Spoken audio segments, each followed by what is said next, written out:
bugat ni nga mensahe mga kaigsuonan. Nya mo ingon na po ni sila mga higalag no AI. AI na po ni AI. Pero actually mga higala diha ta mo dwell sa unod sa mensahe mga kaigsuonan kung giunsa nila no ang mga Pilipino karong mga panahon. Palihog ko dong. XFM Katropa.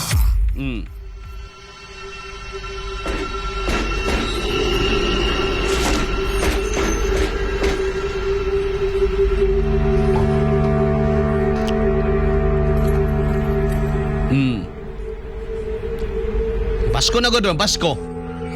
Oy, gikawat ang midyas dong. So tawagan na kanang missile to. Gikawat. Oy, mga mga buaya ni nakabarong man. Gikuha ang pagkaon, gipulihan mga higalag 500. Bangas ka. Yung sao man nato na ron. Oy, dako magtiyan. Gikuha ang Christmas tree.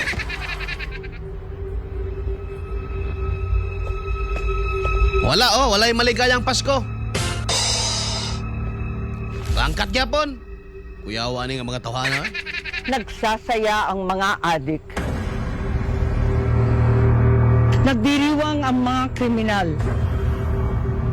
Busog na busog ang mga buhaya. Ay. Mga kurap lang ang maligaya. Ninakaw nila ang Pasko.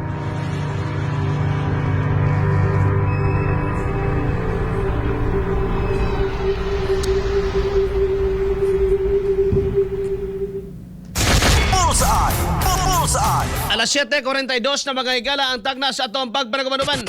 Gikawat daw mga higala sa mga buaya ang Pasko mga kaigsuonan.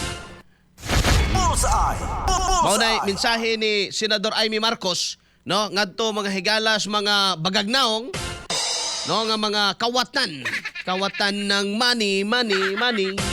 Mubatig kauwaw na sila mga higala no ang diri sa iyang video. Ang mga pagkaon nga gihanda sa lamisa gikuha kay sobra magito 500 kantidad gipulihag 500 pesos. Kay mo maingos gobyerno mga higala nga pasiguon ako na to ng 500 paigo na kuno na. No? So, gikuha mga higala sa mga kawatan ang Christmas tree. Katong mga regalo, apil pa tong medyas gibitay-bitay mga higala. Apil pa tong nakabutang nga maligayang Pasko.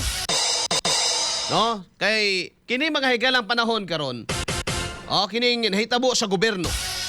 Mao ni mga higala magyud nakaingon nganong gapitos mga higala ang atong mga kaigsuonan.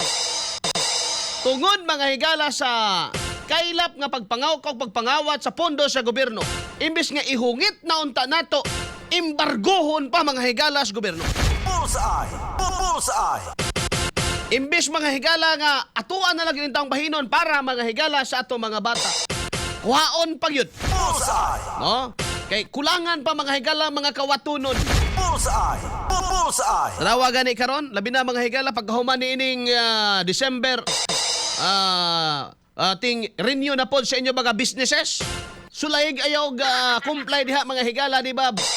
Tiwas ka. Pag tax mapping mga igsoon siradan ka. Aming paningkamot sa mga Pilipino niya. Kawaton ra.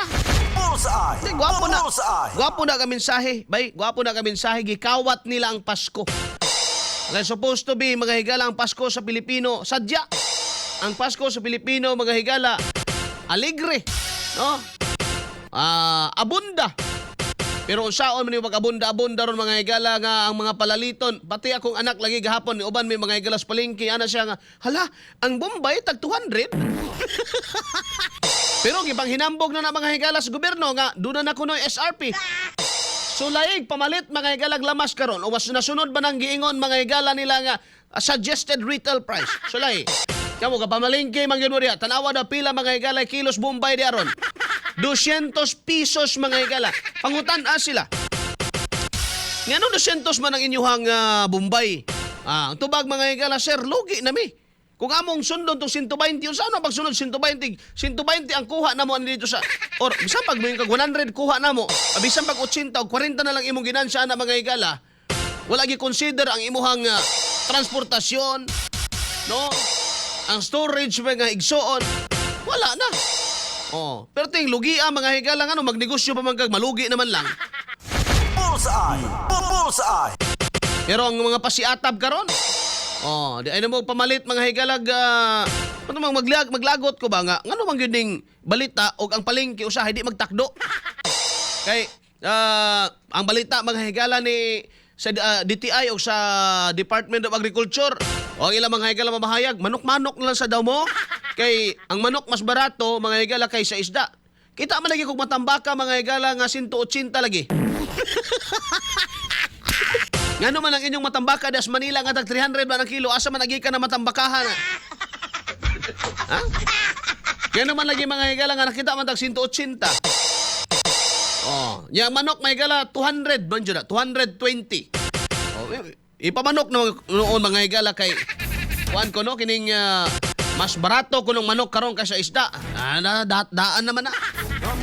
Siyempre kung adto ka sa mga isda, mga higala nga mga pula-pula, lapu-lapo, naturalmente, mahal yun na, mga kaigsunan. Pero dito ka mga inato, makasakit og tuhod, mga higala nga isda. Buhi-buhi na lang ni ato alagi mga higalas Pilipinas. Bullseye! Bullseye! Oh, okay, nanganti man mga higala ang presidente nga doon na nagyod mga higala mapriso.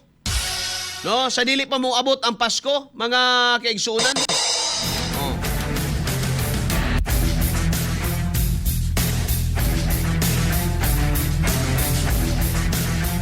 Ang pangutana mga higala, asa naman? Oh, kadto mga mayukmok yang ilang gidutan karon kadtong nahitabo oras sa Davao Occidental. Unya ilang gipangita si Diskaya karon. Nasibatan mong Diskaya? Matay bangaan ninyo eh. Alas 7:48 na, kadyot lang yun mga katropa. Ako sa pasudlod